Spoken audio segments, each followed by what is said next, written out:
Welcome back friends, मैं प्रतिभा पुनः अपने यूट्यूब चैनल पे आप सबों का हार्दिक अभिनंदन करती हूँ। मित्रों, आज मैं बीएड प्रथम सत्र से एक टॉपिक है कि विद्यालय प्रवेश करने से पहले शिक्षार्थियों की भाषा।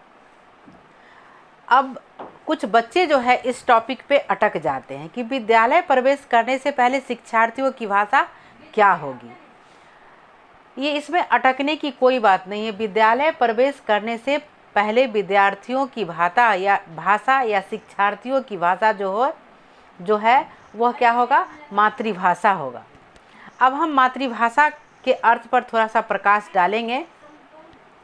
मातृभाषा का शाब्दिक अर्थ है माँ के द्वारा सीखा गया भाषा या माँ से अनुकरण किया गया भाषा। अतः मातृभाषा वह भाषा है जो बालक अपने परिवार, समाज या आसपास के वातावरण या परिवेश में रहकर सीखता है। अर्थात घर परिवार की बोली को भी हम मातृभाषा कहते हैं। दूसरे शब्दों में भारतीय ग्रंथों में जन्मभूमि को भी माता ही माना गया है। जन्मभूमि यानी जहाँ हमारा जन्म हुआ है, जिस धरती पे हमारा जन्म हुआ है, उसको भी माँ के रूप में ही देखा गया है। इसीलिए तो कहा गया है जननी जन्मभूमिश्च। इसके अर्थ में जननी के आंचल में यानी माँ के आंचल में रहकर समस्त निकट जन समुदाय से बालक जो भाषा सीखता है वही क्या है, मातृभाषा है। अतः माता की भाषा निकट समुदाय से अलग नहीं हो सकता है क्योंकि वो हमारी मातृभाषा है। अब ये थे मातृभाषा के अर्थ। अब हम उसके परिभाषा पर प्रकाश डालेंगे। मातृभाषा के परिभाषा कुछ इस प्रकार है। शिक्षा शास्त्री रायवर्णन के अनुसार रायवर्णन जी कहते हैं कि मातृभाषा हर्ष, आनंद तथा ज्ञान का तत्क्षण साधन है। मातृभाषा हर्ष, आनंद, ज्ञान तथा ज्ञान का तत्क्षण साधन है या स्रोत है या माध्यम है। मातृभाषा भावों तथा रुचियों को परिचालक है। मातृभाषा क्या है, हमारे भावों तथा रुचियों का परिचालक भी है और ईश्वर के सर्वोच्च शक्ति के प्रयोग का साधन भी है, जिससे हम एक दूसरे के निकट पहुंचते हैं। जिसके द्वारा क्या होता है, हम एक दूसरे के निकट पहुंचते हैं या समीप पहुंचते हैं। दूसरा जो पॉइंट है वह है अंग्रेजी शिक्षा शास्त्री हैं वेलार्ड। तो वेलार्ड के कथनानुसार माता से सुनकर सीखी हुई घर की बोली को माता की भाषा। वेलार्ड कहते हैं कि माता द्वारा सुनकर या अनुकरण कर सीखी गई घर की बोली को माता की भाषा कहा जाता है और समाज से सीखी गई भाषा को मातृभाषा की संज्ञा दी गई है। यानी ये कहते हैं, जैसे ऊपर में हम लोग पढ़े हैं कि माँ के दूध के साथ जो हम सीखते हैं वो मातृभाषा हुआ, या फिर यह भी कहें कि जो घर परिवार और समाज में रहकर सीखते हैं उसे मातृभाषा कहते हैं। लेकिन यहाँ अनेक विद्वानों का अलग अलग मत है, भिन्न भिन्न मत है। ये कहते हैं कि नहीं, जो माता के अनुकरण से सीखते हैं वह क्या है, घर की बोली है, और जो समाज, परिवार और वातावरण से सीखते हैं वह मातृभाषा है। तीसरा है शिक्षा शास्त्री वेल्सफोर्ड के अनुसार।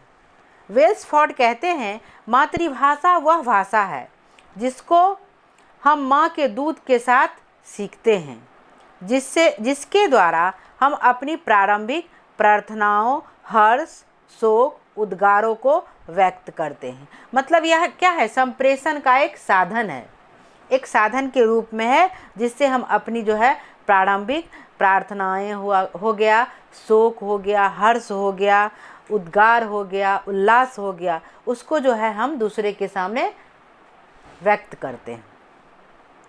नेक्स्ट पॉइंट है मिस्टर सिम्थ के अनुसार। मिस्टर सिम्थ लिखते हैं कि मातृभाषा का सहज विकास निम्न रूप से होता है। अब ये कहते हैं कि इन लोगों का कथन हम गलत नहीं मान रहे हैं, लेकिन यह विकास जो है निम्न रूपों से होता है। तो इन्होंने क्या किया है कि 3 कॉलम बनाया है, ठीक है। पहले कॉलम में क्रम संख्या को रखा है, दूसरे में आयु को रखा है और तीसरे में अधिगम को रखा है। अधिगम क्या है? सीखना है, ठीक है।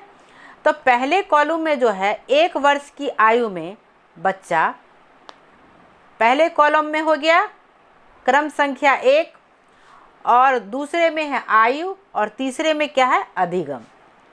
तो 1 वर्ष की आयु में बालक जो है 3 शब्द सीखता है, दादा, नाना, बाबा, इस टाइप से 3 शब्द सीखता है।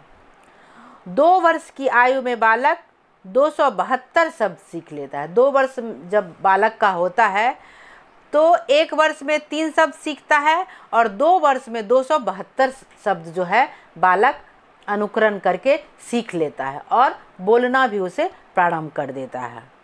3 वर्ष की आयु में बालक 896 शब्द सीखता है।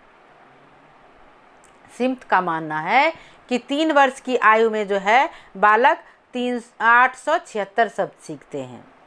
4 वर्ष की आयु में बालक 1540 शब्द सीखते हैं।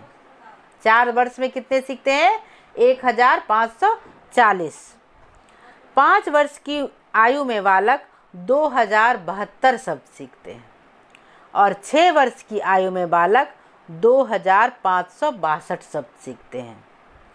तो ये थे मातृभाषा की परिभाषा। विभिन्न विद्वानों का अलग अलग मत है जो मैंने आप सबों के समक्ष प्रस्तुत किया। अब हम चलते हैं मातृभाषा के महत्व पर। Importance of mother tongue. मातृभाषा के बिना हम जीवन की कल्पना ही नहीं कर सकते। मातृभाषा के बिना हम अपने जीवन की कल्पना नहीं कर सकते हैं। अतः मातृभाषा का हमारे जीवन में अधिक महत्वपूर्ण स्थान है। मातृभाषा का हमारे जीवन में जो है महत्वपूर्ण स्थान है। यह हमें पशु से मनुष्य और मूक से वाचाल बनाती है। मातृभाषा के द्वारा ही हम मनुष्य जो है पशु से मनुष्य बनते हैं और मूक से वाचाल बनते हैं। मातृभाषा से हमारे मन के भावों को दूसरे के समक्ष प्रकट करने तथा दूसरे के भावों को ग्रहण करने का सबसे सरल और आसान साधन है। मातृभाषा ही ऐसा चीज़ है जो हमारे मनोभाव को दूसरे के सामने प्रकट करने और दूसरे के मनोभाव को समझने का सबसे आसान या सरल तरीका है। आज़ादी के पूर्व अंग्रेज़ों का शासन था। जैसा कि हम लोग जानते हैं, जब हमारा देश गणतंत्र था, आज़ाद नहीं था, तो उससे पूर्व क्या था? अंग्रेज़ों का शासन काल था। फलस्वरूप इस देश में अंग्रेजी भाषा के माध्यम से औद्योगिक, चारित्रिक, व्यावसायिक तथा कृषि आदि की शिक्षा दी जाती थी। अब हम खुद गणतंत्र थे, स्वतंत्र तो थे ही नहीं, तो वो अंग्रेज़ों का शासन था और अंग्रेजी जो शासक थे वो जो है आंग्ल भाषा में यानी अंग्रेजी भाषा के माध्यम से ही औद्योगिक, चारित्रिक और व्यावसायिक तथा कृषि आदि की शिक्षा देते थे और दिलवाते थे। इस विदेशी भाषा के अध्ययन हमारे देश के छात्रों का समय व्यर्थ इस विदेशी भाषा के अध्ययन से हमारे देश के छात्रों का समय व्यर्थ गया तथा राष्ट्रीय चरित्र का पतन हुआ। यानी हम भारतीय हैं, हमारी राष्ट्रभाषा या राजभाषा क्या है? हिंदी है और हम गणतंत्र थे, हम स्वतंत्र नहीं थे, हम किसी के गुलाम थे। तो जिसके गुलाम हम हैं, जो हमारा मालिक हमें आदेश देगा, हम तो वही कार्य करेंगे ना।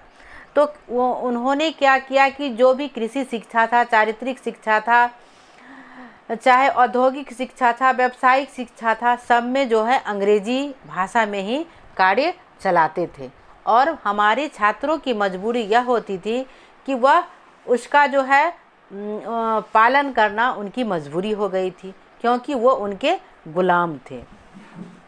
और इस अंग्रेजी भाषा को अपना माध्यम बनाने में क्या हुआ कि हमारे जो भारतीय छात्र थे उनका समय व्यर्थ में चला गया। केवल मातृभाषा के उचित व सही शिक्षण से ही बालक को मानसिक व बौद्धिक विकास संभव हो सकता था। यानी प्राथमिक स्तर पे जैसे हम लोग जानते हैं कि मातृभाषा में ही शिक्षा देना अनिवार्य है, परंतु उस समय क्या होता था कि शिक्षा जो है, जैसे मातृभाषा में शिक्षा देना अनिवार्य है, उसी तरह जो है अंग्रेज़ों के शासनकाल में जो अंग्रेजी में शिक्षा देना अनिवार्य था, जो हमारे बच्चे के लिए जो है समय को व्यर्थ गंवाना था। रायबरन के विचार, रायबरन इस पे लिखते हैं, उनका कथन है कि जब तक बच्चा अपनी मातृभाषा का व्यवहार करने एवं मातृभाषा के माध्यम से सौंदर्य की अनुभूति करने तथा काव्य के रस स्वाद करने योग्य नहीं बना दिया जाता, तब तक वो सुयोग्य नागरिक नहीं हो सकता है। महात्मा गांधी लिखते हैं कि मनुष्य के मानसिक विकास के लिए मातृभाषा उतनी ही आवश्यक है। वो कहते हैं कि मनुष्य के मानसिक विकास के लिए मातृभाषा उतनी ही आवश्यक है जितनी कि बच्चे के विकास के लिए माँ का दूध। बालक पहला पाठ अपनी माता से ही पढ़ता है, इसलिए उसके मानसिक विकास के लिए मातृभाषा के अतिरिक्त कोई दूसरी भाषा लादना मेरी राय से मातृभाषा के विरुद्ध पाप ही समझा जाएगा, क्योंकि वो कह रहे हैं कि मनुष्य के मानसिक विकास के लिए मातृभाषा की जितनी ज़रूरत है उतनी ही आवश्यक है जितनी बच्चों के विकास के लिए माँ का दूध। तो वो कह रहे हैं कि मातृभाषा के अलावा अगर हम प्रारंभिक शिक्षा में दूसरी भाषा का वर्णन देते हैं, लाते हैं, तो वो मातृभाषा के विरुद्ध क्या पाप समझा जाएगा। नेक्स्ट पॉइंट है, मातृभाषा भावों और विचारों की अभिव्यक्ति का एक साधन है। इसके अंतर्गत है मातृभाषा भावात्मक विकास का साधन है। इसमें 3 से 4 पॉइंट दिए गए हैं। मातृभाषा भावों और विचारों की अभिव्यक्ति का साधन है। इसके 3-4 पॉइंट दिए गए हैं, जो इस प्रकार है। मातृभाषा भावात्मक विकास का साधन है। इसके लिए शिक्षाविद माइकल वेस्ट ने कहा है कि भाषा का महत्व बौद्धिक रचना में ही नहीं अपितु चरित्र निर्माण में भी स्पष्ट दिखाई देता है। दूसरा पॉइंट है, भाषा विचार प्रसूति नहीं बल्कि विचारों की जननी है। अब देखिए कितना सरल और सहज वाक्य द्वारा समझाया कि भाषा विचार प्रसूति ही नहीं बल्कि विचारों की जननी है। अब प्रसूति किसे कहते हैं? जो बच्चों की माँ होती है। तो भाषा क्या है? विचारों की प्रसूति ही नहीं बल्कि उसकी जननी भी है, यानी उसकी माँ भी है। विचारों को ग्रहण करना या आदान प्रदान करना मातृभाषा के माध्यम से ही संभव है। तीसरा पॉइंट है, मातृभाषा और बौद्धिक विकास, ज्ञानार्जन एवं चिंतन। मातृभाषा एवं बौद्धिक विकास, ज्ञानार्जन एवं चिंतन। उसके बाद चौथा पॉइंट है, सामाजिक संरचना तथा सामाजिक क्रियाकलापों की दृष्टि से मातृभाषा का महत्व। इसके अंतर्गत है, हमारे संपूर्ण देश की भाषा मातृभाषा हिंदी को माना गया है, लेकिन क्षेत्रीय भाषाओं ने देश की एकता को विखंडित कर रखा है। आज दक्षिण भारत में हिंदी कम और क्षेत्रीय भाषा अधिक बोले जाते हैं। तो ये थे मातृभाषा, हमारे मातृभाषा के अर्थ, परिभाषा और महत्व। मित्रों, अगर आपको मेरा वीडियो अच्छा लगा हो तो लाइक, शेयर एवं सब्सक्राइब जरूर कीजिएगा। धन्यवाद।